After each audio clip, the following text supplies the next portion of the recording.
Sizzling ବାର୍ବେକ୍ ଫିଲେ Chinese.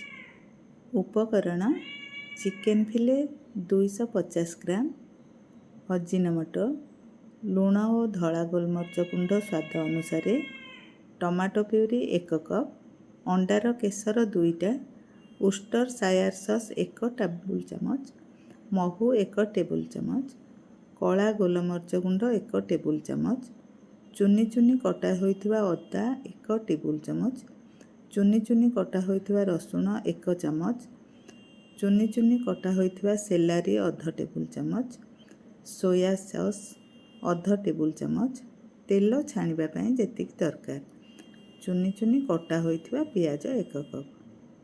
ପ୍ରସ୍ତୁତି: ଅଜିନୋମୋଟୋ, ଲୁଣ, ୱୁଷ୍ଟରସାୟାର sauce, ଧଳା ଗୋଲମରିଚ ଗୁଣ୍ଡ, ଟମାଟୋ ପ୍ୟୁରି, ଅଣ୍ଡାର କେଶର, ମହୁ, କଳା ଗୋଲମରିଚ ଗୁଣ୍ଡ, କଟା ଅଦା, ରସୁଣ ଓ ସେଲାରିକୁ ସୋୟା ସସ୍ ସହିତ ଭଲ ଭାବରେ ମିଶାଇ ନିଅନ୍ତୁ।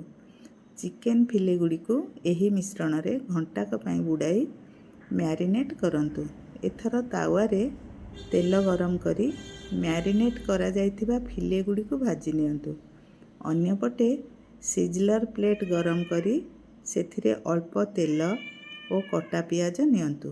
ଏହି ଗରମ ସିଜଲର ପ୍ଲେଟ୍ରେ ପୂର୍ବରୁ ଭଜା ଯାଇଥିବା ଚିକେନ୍ ଫିଲେ ରଖି ଗରମ ଗରମ ଖାଇବାକୁ ଦିଅନ୍ତୁ।